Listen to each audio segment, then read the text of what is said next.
Texas Tech stayed with the run. They were able to control the ball, and they were never really in a too vulnerable position for this game. Like Texas Tech really dominated a good BYU team, which really says how good Texas Tech is. Welcome to Saturday versus Sunday. I'm John Barbin. With me is Jeff Dover, and let's talk football. We're a couple of average football fans that watch college and NFL. We hope to earn your like and subscribe today. This is our review of the BYU Texas Tech game. What are your initial thoughts? Is Wisniewski and Rodriguez the best linebacking duo in the country? Oh man, he's so good. But then it's such a big interception there too at the end with their defense is really, defining this team, I think. Mm-hmm. Like it's the Texas Tech it's a history of the air raid and throwing it around, and that's what most people think of when they see it. But man, is it really the defense that's defining this team? Rodriguez started his career as a QB at Virginia for his crazy. So I'm a lot of the best players played offense and defense in high school.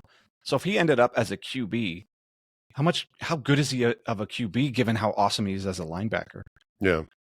But anyway, dwelling on Rodriguez for a second, like you said, that interception, I think actually my note is that's the turning point in the game, because midway through the third quarter, 6 minutes to go, it's still 16-0.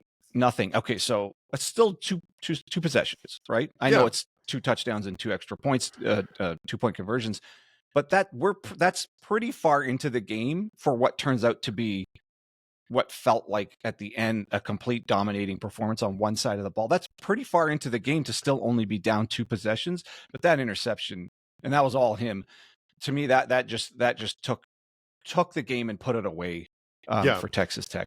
No, you're exactly right. That was the note that I had here too. BYU's defense kept them in this for as long as it could. And you can only ask your defense to do so much, right? You gotta contain Texas Tech, keep them to some field goals, which they did instead of touchdowns. And even though the offense BYU's offense wasn't really doing much, it was still like 10-0, 13-0. Like it's still 2 touchdowns, like you said, 2 scores for a long time. Mm-hmm. And then just after a while, like you just can't. It was tach much. Like they were overwhelmed. The BYU's offense couldn't get going. The Texas Tech's defense is really good.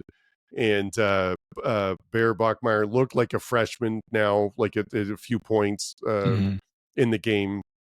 And but it was really like BYU couldn't rush the ball. And they had LJ Martin back. That was a point we made about a previous game where BYU struggled with rushing, but this time they had Martin back and they still struggled with it. Yeah, and I think that's just a testament to how good Tech's defense actually is. I mean, they got some serious players in the transfer portal, and it's just showing how good this defense is. And at the beginning of the season, I think we mentioned this. There's talent on the team. Is it going to gel fast enough? And it seems to have gelled fast enough. The other thing is BYU kind of killed themselves with some special teams issues here. I mean, absolutely. They shank a punt for 19 yards, and then they also fumble the ensuing punt. They muff it and then give Texas Tech the ball on the 17-yard line. So that's not great, but they still hold them to field goals. That was the key. That was the key, right? It was the punt fumble, which is brutal. It's a terribly short field, but it held them to a field goal at that point, which is amazing. So that's part of why we said BYU's defense really kept them in it the first 2 quarters, because that's and again it was like you said, special teams. There's the muff punt. They missed a field goal. To BYU did, because that would have been 10-3 at that point. That would have felt really different too. Yeah, so they shank a punt, muff a punt, and miss a field goal all in the beginning of the game here. Yeah. And on that, after the muff punt, Texas Tech goes straight backwards. They start on the 17-yard line. I think they kicked that field goal from the 30-something. So, I mean, that's just BYU's defense just holding up, but you just can't keep giving the ball back to them. And then the next drive, Tech goes 92 yards for a touchdown. So Tech only has 2 touchdowns in this whole game. This doesn't sound right. No, I know it doesn't, does it? Yeah. No, and that was, like you said, in the start of the second half, what does BYU need to do? You need to stop them right away, right? Because now you're still only down 2 scores.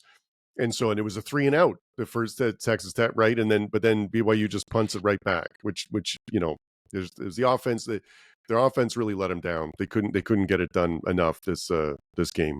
Yeah. And yeah, you're right. So the opportunity was in that moment coming out in the second half. It's only 13-0. So as kind of frustrating as the first half is, like you said, the defense is just they're hanging around, they're holding them to field goals. They've overcome, you could almost say going in 13-0 at half, you've overcome the special teams mistakes, the a missed field goal, a shank punt, a muff punt. Like you're not in bad shape. That you could be way worse given how it has been going here. And then that's when I think the Rodriguez, even after the Rodriguez interception, they still hold Tech to a field goal. Like they still hold them to a field goal. So it's still only 19-0, but just like that, they go like Tech gets a field goal, then the interception, they get another field goal. Like to your point, it's like how many more times can the BYU defense be like, are you joking here? Like we need something other than interceptions and punts. Like we need something. And it just wasn't, they just couldn't do it. They just couldn't do it. Yeah. And I love Texas Tech's offense now. So when you have a really good defense like that, they've got two good running backs, which you can lean on. And I like how they throw them the ball too, right? So that's a really nice, it's maybe not a dynamic downfield passing attack as some would have, like your older brothers, Texas Tech Raiders, but they're running the ball and throwing it to the running backs. Like it's a good recipe for success there. Yeah, Dickey. So it's either Williams or Dickey's going to go off today. It was Dickey. He had 23 for 121 and a touchdown. Yeah. The other, okay, so Baron 24-yard reception too. So. Yeah. Oh, that was a big one too. That was like a run and catch. That was basically him, I think, running for most of that. So yeah. So what's that? That's like 150 yards for Dickey, all-purpose yards. So the Baron Morton. There's at one point, I think, in the first half, Morton is taking the ball around the corner and he chooses to cut it up, and one of the BYU defensive linemen just hits him so square.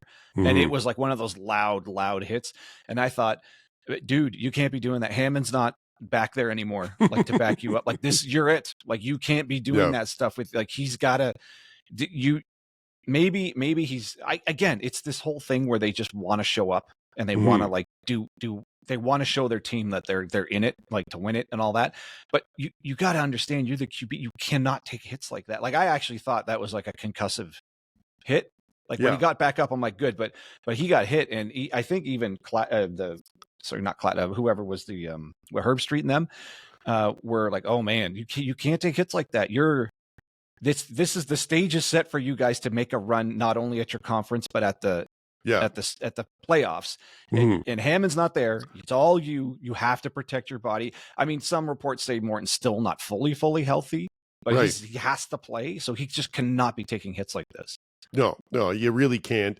I'm assuming all coaches have told him that, and he just can't turn it off when he's on the field, which is something he's going to have to figure out, because he got sacked 4 times, and which is a lot also for a team that was doing so well, that really dominated most of this game. And he's 17 for 32, so it's not the best passing percentage either. So, but mostly because that's credit to BYU's defense. BYU's defense was really good, really all over the place, that made Texas Tech earn it. And a lot of that, Texas Tech stayed with the run. They were able to control the ball, and they were never really in a too vulnerable position for this game. Like Texas Tech really, really dominated a good BYU team, which really says how good Texas Tech is, I think, this year.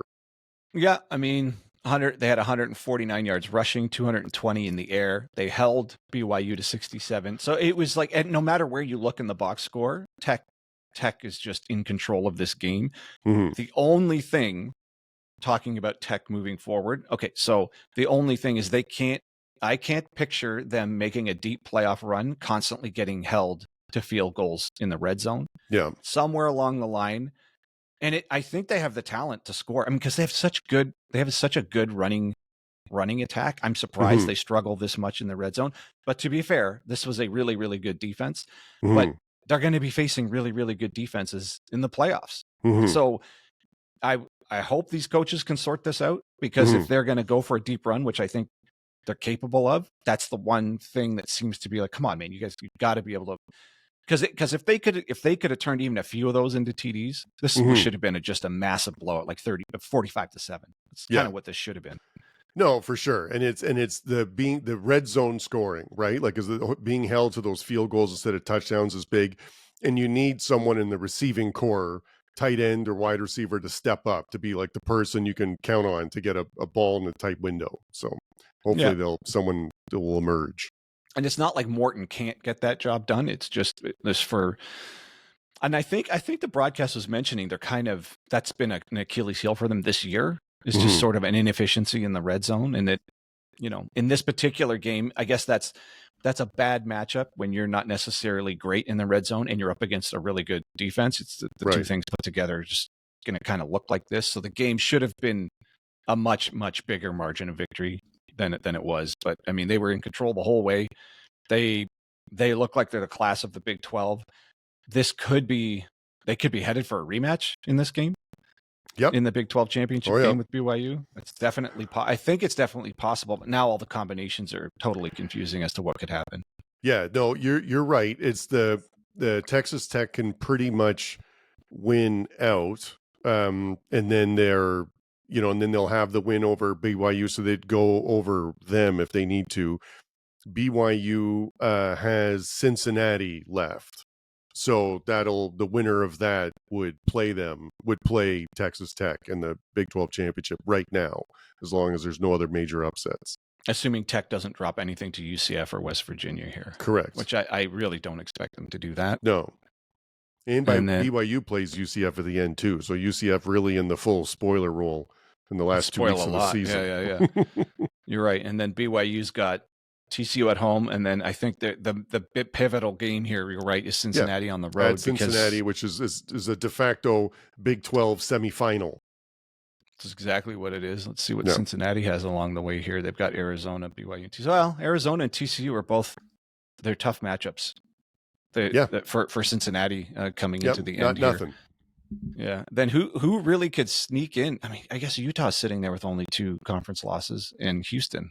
Yeah, so then you would need BYU and Cincinnati to lose, right? And then if one of them has the tiebreaker, maybe with Utah, I don't know. Or it really just comes down to Tech, BYU, and Cincinnati at this point. I mean, all hell would have to break loose. I think so, just because Oh no, Utah's beat Cincinnati, so that would be So if BYU loses and Cincinnati loses, I don't know how they would figure. We could go on forever. We're not really sure. It seems heavily likely it's Tech versus either BYU or Cincinnati, unless some significant chaos happens.